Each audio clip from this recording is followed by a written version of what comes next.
Gaza War Day 454. No end in sight. It's been a while. I've been writing. Substack is the place.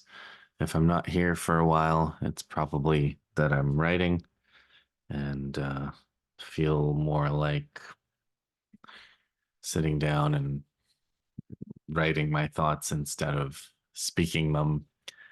I guess I think of different media for different purposes. And for the past little while, I felt like writing made more sense. It could be that the strategic situation after the fall of Syria has been, um, I don't know how to put it. It's like it didn't seem to demand as frequent the frequency of sit reps.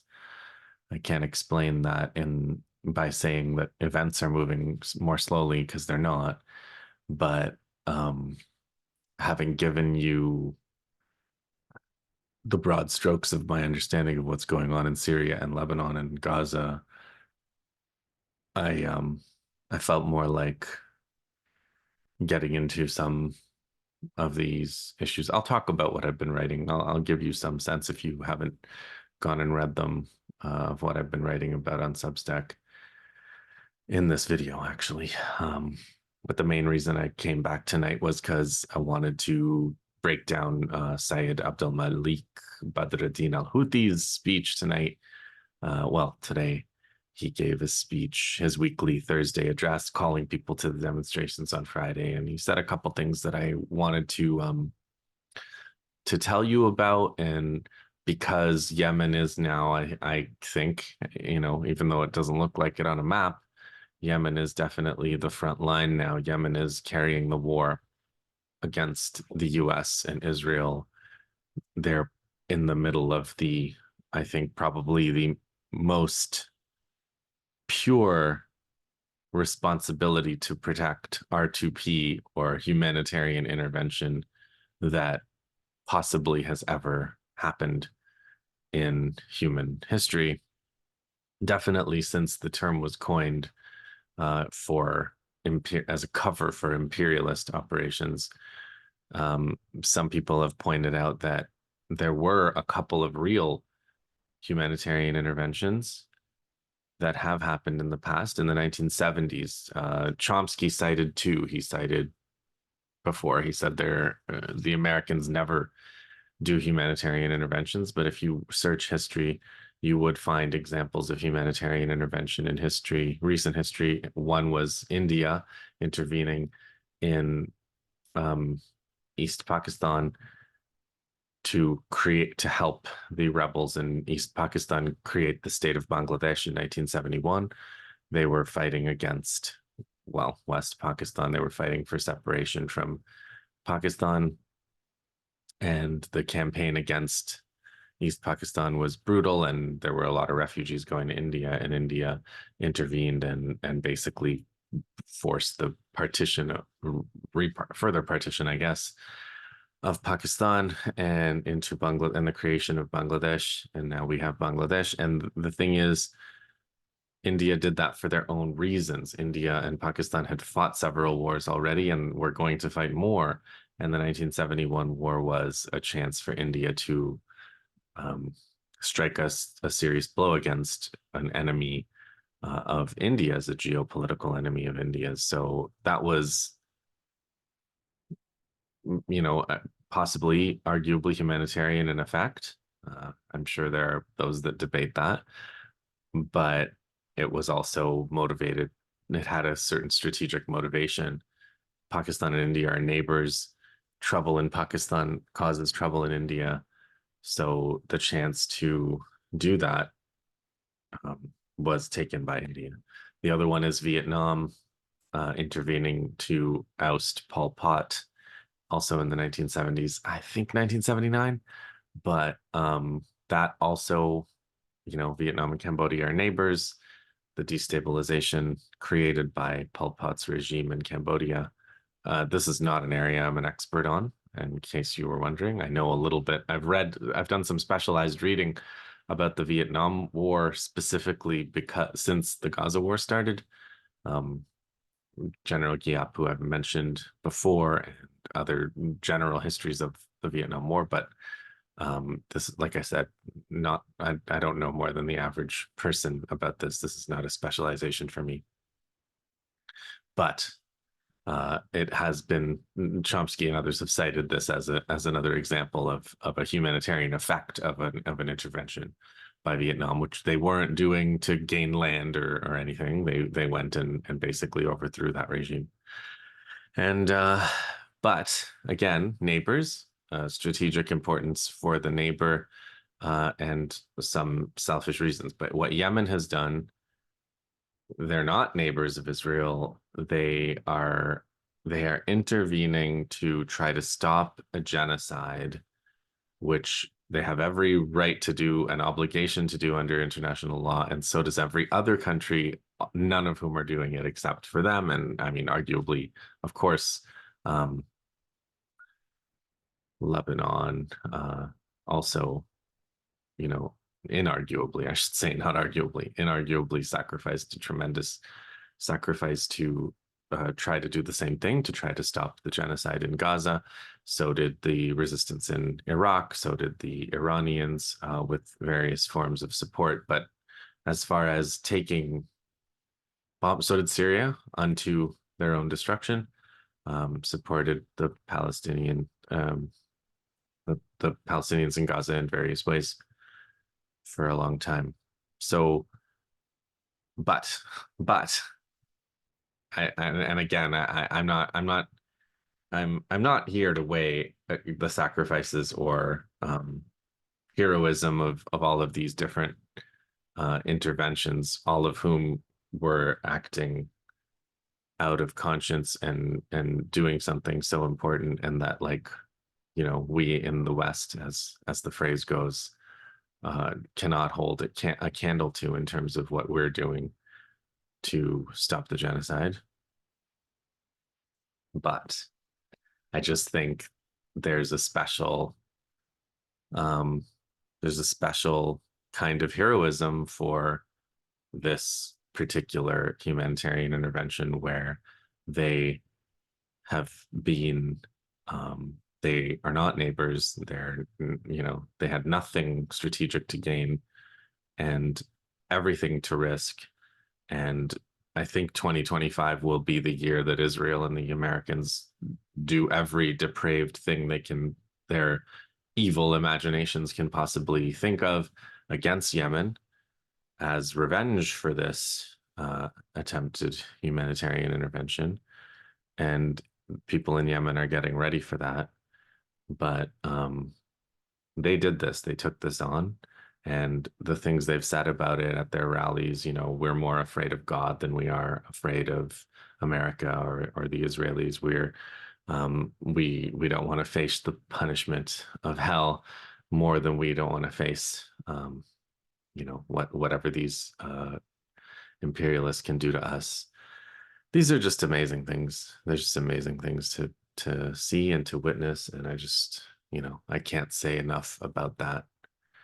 And I'll tell you more about what Abdelmalik al-Houthi said a little bit.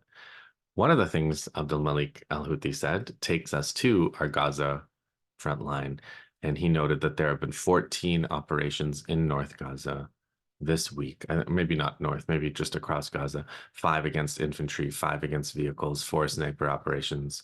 And the Cradle, you may have seen reports that the Palestinians Qassam brigades are armed resistance in Gaza are replenishing their ranks in these unbelievable, impossible conditions, despite the clearest, most brazen genocidal campaign in history. I really don't know if we've ever seen anything like this.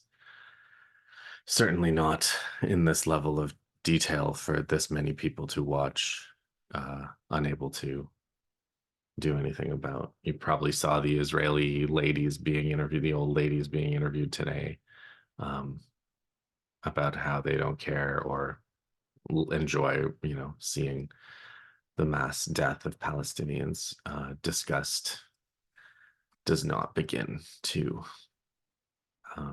describe this.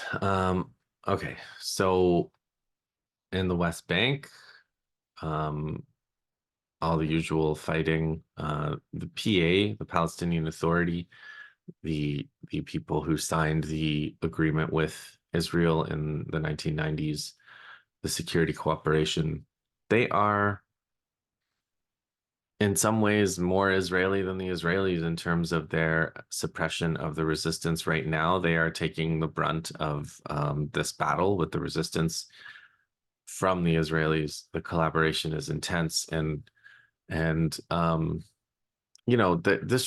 couldn't be a better situation for Israel, right, than to get Palestinians to fight Palestinians. Likewise, what happened in Syria, I don't see as all that different. They got not too many Syrians, actually, a whole bunch of Central Asians and a whole bunch of people from different parts of the world to this genocidal Islamic State International and backers in the West. They managed to get quite a bit of diaspora backing in the West and fake diaspora backing and all kinds of disgusting people supporting the destruction of Syria and the ultimate destruction of the Palestinians as well. Through that way, it's like giving them some kind of out, like supporting Palestine was too much pressure for them, and then supporting the overthrow and destruction of Syria is like, okay, look, I support imperialism this way, so maybe you can give us a break. I don't know. Anyway, that's not solidarity. So collaboration, I want to talk about that because it's such a key part of Western strategy in particular. The West doesn't love sending their own troops and doing their own dying in order to fulfill their imperial agendas, and it could very well be that they can't do that when they have to do their own fighting. They find it pretty difficult because it turns out that human beings, when they're fighting each other, are not all that different. Western men are not supermen compared to Eastern men or Africans or indigenous people from the Americas. It's if you can get a technological advantage, there's a technological advantage, but technological gaps can be closed, and they often are, especially over years and decades. What the better bet is to get collaborators, to get people to work for you as the imperialist and cause divisions within the indigenous people you mean to conquer and rule and kill. And that is just the ability to do that has surpassed this year. I mean, 2024, it just surpassed my wildest understanding of the psychology and of the politics of collaboration. How they got so many to collude in their own destruction is I don't know how to put it, except we really do have to acknowledge their brilliance in this particular area. In one British imperialist called it getting into the skin of subject peoples. I think I'll talk a bit more about that because I quoted him in a Substack I wrote on December 19th. And I'll tell you more about that in a minute. But the beauty of what they've done from their perspective, all of their spectacular victories in this genocidal war have had to do with their ability to get into the skin of subject peoples more than the depravity, which is not to be discounted, and more than the weapons advantage, which is also not to be discounted. They have continued to benefit from having people within their targeted societies working for them. And that's going to continue in 2025, and we'll have to see how that goes. Lebanon. Okay, Israel is, Houthi also mentioned this. Israel's gaining more land during the ceasefire than they did during the war. They're advancing all over the place, totally disregarding the Lebanese army, totally disregarding the committee that agreed to the ceasefire. They're going to stay past the ceasefire deadline. They're going to try to get into position. And in a way, a lot of what they've done in Syria is also getting them into a beautiful position to restart the war with Hezbollah at every kind of disadvantage. Disadvantages logistically. It's not just weapons, you guys. It's not just the fact that weapons can't get from Syria. We know a lot more detail about that issue, and presumably that issue Hezbollah has been dealing with for a while. Syria disallowed them from using and accessing weapons that they had sent to Syria before. Assad had disallowed that. Assad had been trying to avoid getting more intensely attacked by Israel than they were already being attacked, and Assad also was trying to follow what the Saudis and the UAE were advising him to do, and that meant that he was, not as vigorously supporting the logistics of Hezbollah as he had, between the fall of Saddam Hussein in 2003 and more recent decades. So it's not just the weapons issue, though. It's also the actual positioning. Israel is now going to be in a position to attack Hezbollah from northern Israel and from Syria, and they'll have every advantage handed to them. Any territory they want will be given to them. All the high ground, all the surveillance equipment that Hezbollah was destroying, they'll be able to place all that and more on Syrian sites and operate out of Syria and Syrian skies. They control Syria's skies. They control Syria's highest points, their highest peaks, and they have complete collaboration with whatever this creature is that supposedly rules Syria right now, that rules that road between Idlib and Damascus, because the Americans rule the east of Syria directly and the Turks rule the north of Syria directly and indirectly through HTS, which I suppose is a good time to talk about Syria.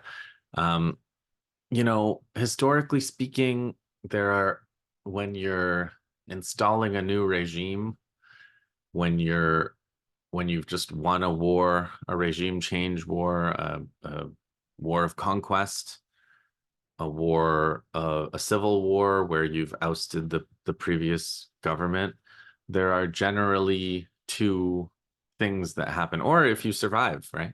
Which Turkey has, and Egypt, al-Sisi did 10 years ago. Erdogan did, I don't know, was it 10 years ago? Maybe a little less. 2016, I think. There was a coup attempt. But when you survive one of these, you can generally do a big bloody massacre of all your opponents in a short amount of time, which I suppose the quintessential model would be Indonesia, 1965. You may have read Vincent Bevins' book, The Jakarta Method, or seen the movie, The Act of Killing. Ooh, that was a gruesome movie. And then, or you can take control, take power, and then silently kill your opponents through assassinations, massacres, disappearances. There's a plausible deniability behind that where your loved ones never find out. You can't really do a campaign around it because there's so much suppression, and also there's no clear answers. And the dirty wars of Latin America all had this character. Argentina, Chile did a big massacre at the beginning. Argentina did several, but lots of disappearances. Argentina dirty war of the 1970s was characterized by disappearances. Colombia's civil war from 1964 on was characterized by disappearances, thousands of disappearances, assassinations. There are massacres in villages, local massacres, but then you don't really necessarily, that's not in the news. You don't really hear about it unless you're a human rights activist or something, and then you are also under threat of assassination yourself. If you're a union leader, maybe you'll be assassinated. These are the kinds of things that it's in ancient Rome. I think there's a bunch of books I read. I don't know what happened in ancient Rome, you guys. I read a lot about ancient Rome, but I have no idea whether any of the stuff I read happened. The whole idea of ancient history has always been a bit, let's just say that the evidence we have for ancient historical events is not of the same quality as for more modern history of the past 100 or 200 years.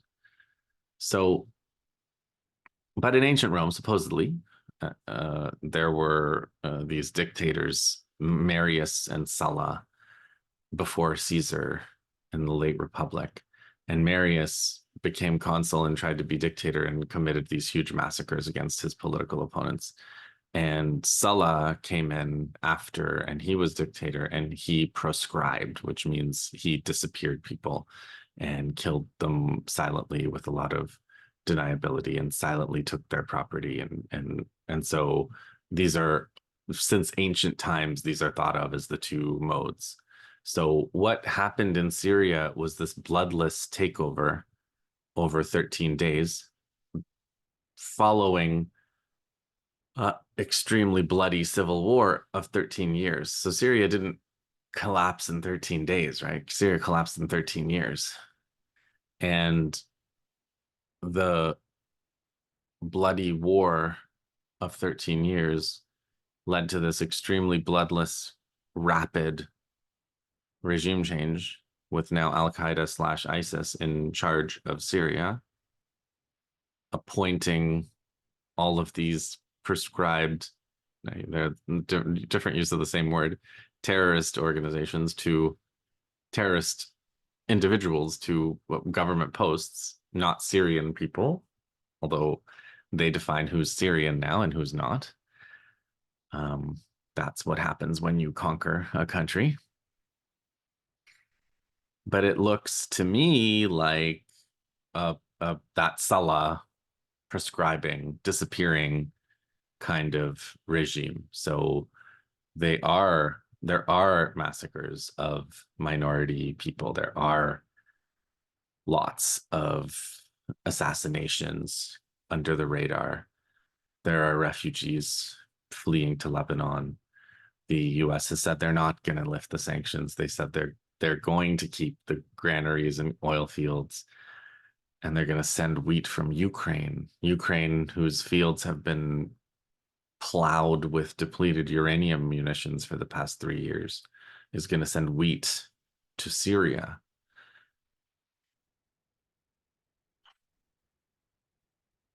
So that's where Syria is now. Syria is a place where people are being killed silently, where the picture being painted is one of euphoria after the end of a dictatorship. Jolani announced that they're not going to have elections for 4 years. How democratic of him. We're so glad that there's not going to be a dictatorship anymore. I don't know if you saw an interview where Jolani said that we had to move quickly because we wanted to prevent a war that would harm Israel, a war that would harm Israel, a war that would embarrass Turkey and force Turkey to do something against Israel. There are open admissions about what this is about. They are extremely open about how they did this for Israel, about how ISIS is working for Israel. They say it all the time. All of these officials that have been put in place have declared that they have no problem with Israel, that all they want is peace with Israel, and they're okay with Israel taking all of this territory. They control the water resources now. And that means they'll be able to also, if they want thousands or hundreds of thousands of Syrians to die of thirst, they'll be able to do that. They can just turn that on and off now because they control the dam, and nobody's going to do anything about it because the regime in power now is owned by them. You guys have probably seen that some US military men claiming to be in ISIS have done terrorist attacks and died. I'm pretty skeptical, but it does, I think, tell you more about what ISIS actually is and where ISIS people come from and what they do and who they do it for. And I think that it's an analytical mistake that I'm seeing a lot. The kind of community, the kind of other channels that many of you watch, and commentators that I respect, but they're talking about ISIS, Al-Qaeda, HTS, Israel, Turkey, and the US and France sometimes, or for that matter, the Palestinian Authority, as if these are all different with different interests that are going to clash at some point, and there's going to be chaos. They're not different interests. They're not going to clash. It's not chaos. This is all very controlled, and it's unfolding exactly the way Israel wants it to. And the only impediment is the actual armed resistance to them in Gaza. Lebanon is mostly stood down. We'll see what they do when Israel breaches the ceasefire after the ceasefire expires, what they can do, given the difficulties of the domestic situation in Lebanon, which had such a big role to play during the war. The Israel managed to displace essentially the entire Shia community in the entire south of Lebanon, destroy those particular parts of Lebanon, and put that psychological pressure on everyone else to all very successfully, psychological campaigns against Lebanon. And so that is going to be the factor if and when the war starts again. That psychological pressure will return, that displacement will be done again. Israel will repeat all of the most successful things that they did, and Hezbollah will have to respond in a different context where Israel now has multiple vectors of attack against them, including from Syria, as well as forces they didn't have. I mean, who knows what role HTS will play now in a war on Lebanon? Maybe they'll get involved directly on Israel's behalf. So that's Syria. Now, I wanted to mention this article I wrote on December 19th, The Grand Racial Aristocracy. And I was quoting a couple of Anglo-American thinkers, racists from the 19th century, Alfred Milner, and Jan Smuts, who was a South African apartheid racist. So very appropriate. He said, the new world is the home of popular democracy. The newer world, meaning South Africa, etc., post-scramble for Africa, is a grand racial aristocracy. So they believed that racial aristocracy was going to replace democracy as the way that the world was ruled. That was how they understood. And it did. Arguably, it did.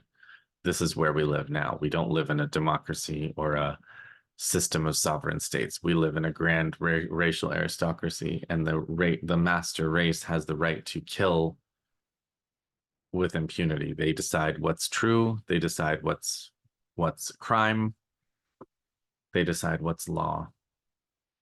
And everybody else just has to go with it. And one of the things that one of them said about what was the master race, John Buchan is the guy's name, Buchan. He said the British, I mean, writ large, right? It includes the Americans, the Israelis, etc., are the only race that can produce men capable of getting inside the skin of remote peoples. And that, I think, is, that's the Palestinian Authority. That's the Syrian HTS, such as it is. I mean, I don't think there are hardly any Syrians among them. Although now, because of their takeover, they're the ones who decide who's Syrian now. They're the ones who's provide the concept of what a Syrian is. So that's their power, right? Their power is to get inside the skin of remote peoples.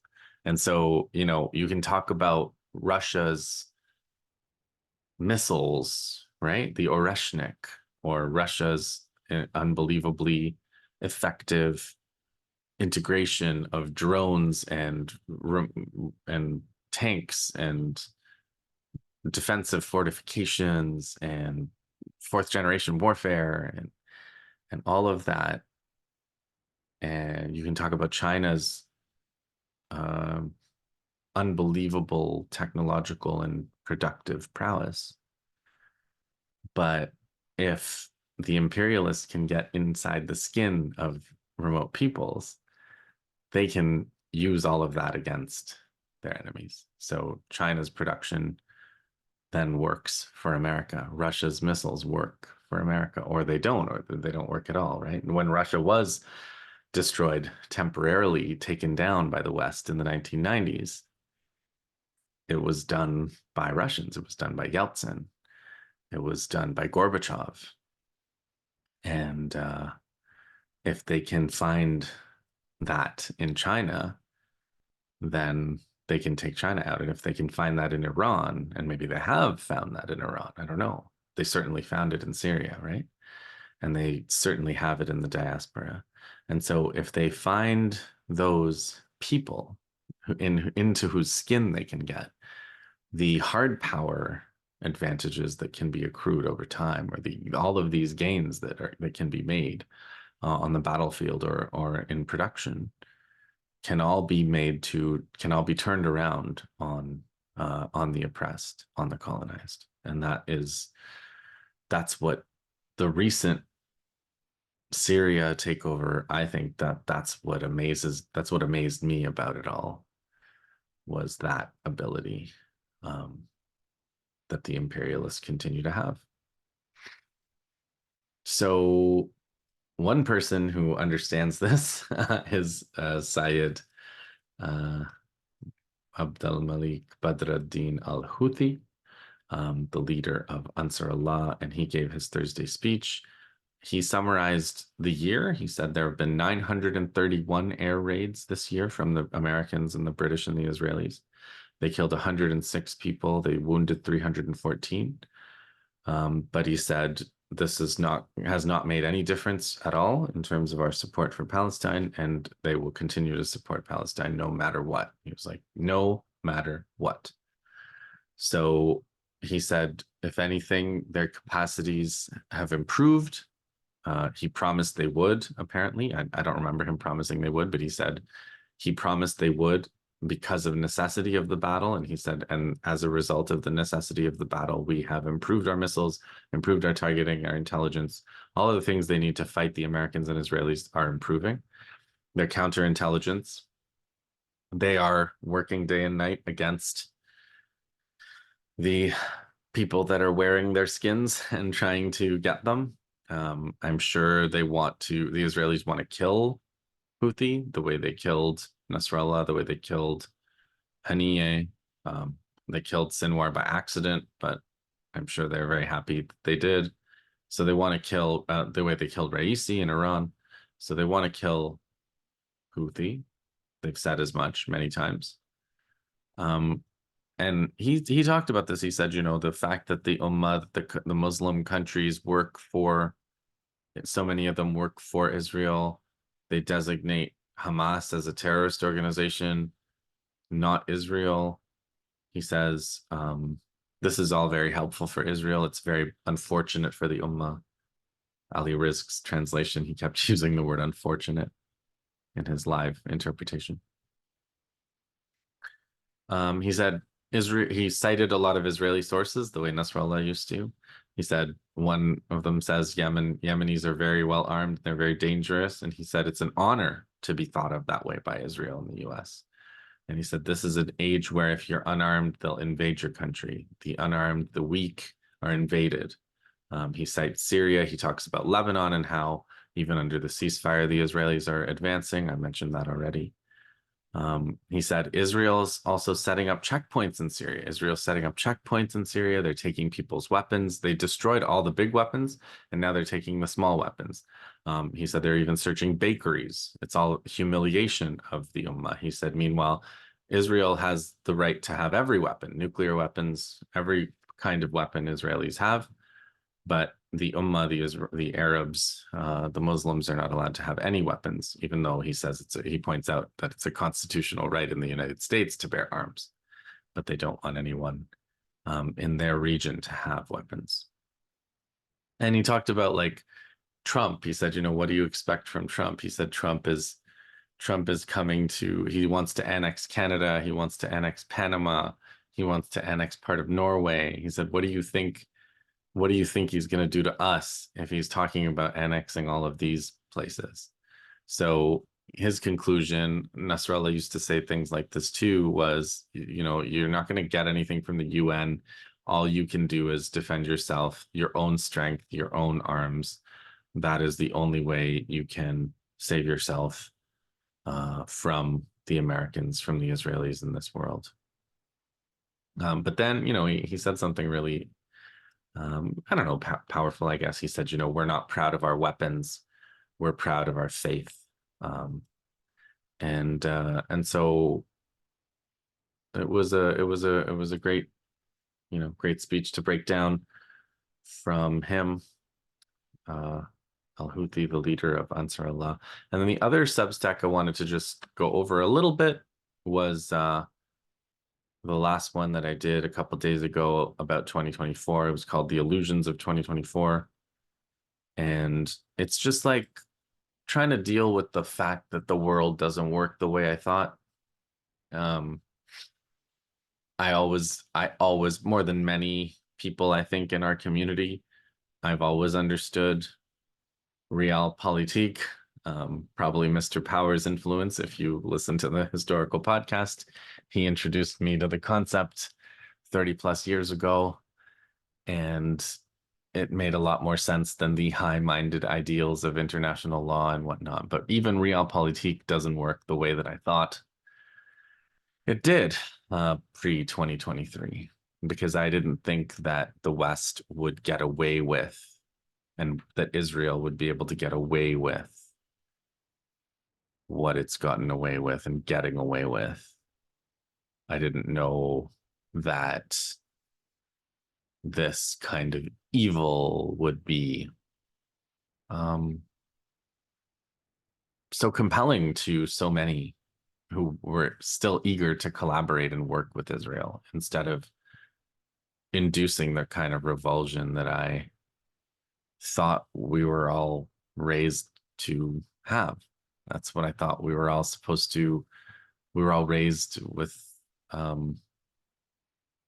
Holocaust education, that genocide was bad.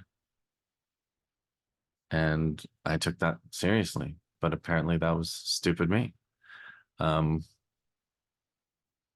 it turns out that there's this hidden curriculum that we were all taught that I didn't really get, of the master race actually being able to do whatever it wants, and the rest of us to go along. So I just made a list of all the things that people, including me, may have hoped could have helped stop the genocide, and played no role whatsoever in stopping the genocide. So the Israeli conscience, the Western conscience, the Jewish diaspora conscience, the hostage families, public opinion, not a global superpower, not a superpower of any kind, American voting, the electoral system, when all the candidates available are genocidal, which they make sure, and the Green Party or whoever it is that is against genocide, the PSL are totally excluded effectively. The election is between genocidal candidates, and the election can have no effect on a genocide by unvarnished logic at that point. Activism was crushed. The student encampments were crushed. The rallies, curtailed through police violence. The encampments were dismantled by police violence. Protest petitions these are all insulated. The genocidal policy is very well insulated from these mechanisms of civic action that Americans have Westerners have, and are so proud to have available to them. The Arab Street, the so-called Arab Street, the Jordanian protests effectively crushed. Egypt barely got protests. They're crushed. And despite them playing this role, crushing protests and crushing the hopes of anybody who might want to support their fellow Arabs being genocided, Egypt and Jordan are being signaled to be on the chopping block themselves if Israel decides to take out the king of Jordan or Sisi in Egypt. Maybe they'll do that and then take the Sinai and take Jordan, and for a greater Israel, which has always been their agenda, and then ethnically cleanse the Palestinians and supervise them in Jordan and in Sinai. So, yeah, the Arabs, the idea that the Arabs were going to rise up and overthrow their regimes and bring in governments that were going to support Israel, that appears to be a less than remote possibility. Something I thought could have happened. International law, not gonna matter. They've already issued their arrest warrants. They've been ignored. The ICJ declared the occupation illegal, ignored. The provisional measures were ordered by the ICJ, ignored. The Security Council issued a ceasefire resolution. The United States didn't veto it, ignored. So if the ICJ rules sometime in 2025 or 2026 that it turns out that Israel was committing genocide, it's not gonna make a difference. Why would it make more of a difference than any of these other things? International diplomacy, BRICS, right? Russia helped Syria, right, from falling. They bombed HTS. They did a really effective bombing campaign apparently at the beginning, and then when Syria, when the Syrian army more or less left the field, Russia, Iran were not going to fight on their behalf. So, but that whole analysis, which you've heard many times from the Russian side, including, again, pro-Russia analysts, lots of whom have a lot of good and important things to say, I think neglects the fact that Russia's alliance with Syria was one where they allowed Israel to bomb Syria whenever they wanted. So Russia took the position that we're here to protect you against ISIS, but not Israel. And then, relations with Turkey, which is ISIS, and Turkey, which is America, which is ISIS, were more important to Russia than the alliance with Assad, right? And the Assad regime. So it's always on a country like al-Houthi said, it's always on you. At the end of the day, you can only rely on your own strength, but allies who help your enemies and who take no position on the slow destruction of your defense capacities are not going to be sufficient allies in a coordinated campaign where Israel can bomb with impunity for 13 years or however many decades, all the while chipping away at Syria's capabilities, while the US also takes over all their resources, and then Turkey finally finishes the job. So Russia has played this role of a little bit hands off. China has continued to trade with Israel. Um, they've recognized the they've recognized Palestine. They've said good things at the UN. They've sponsored resolutions, but their approach is to not interfere, and so they're not going to play a role in stopping the genocide. Uh, they're not going to bring any of the leverage that they actually have to bear. So diplomacy, law, activism in the West, activism in the Arab world, voting, and public opinion do not appear to be instruments that will be stopping the genocide anytime soon. So what we do have are the resistance, what remains of the axis of resistance, much of which has been destroyed. The resistance in Gaza, which continues against all odds. The resistance from Yemen, which continues against all odds. Iran and Yemen are definitely in the crosshairs this year, especially after the fall of Syria. Israel's economy is not going to come out of the hole that it's in. They're not going to be able to restore their industries or anything like that while they're conducting this genocide, but they also have unlimited subsidy from the Americans. So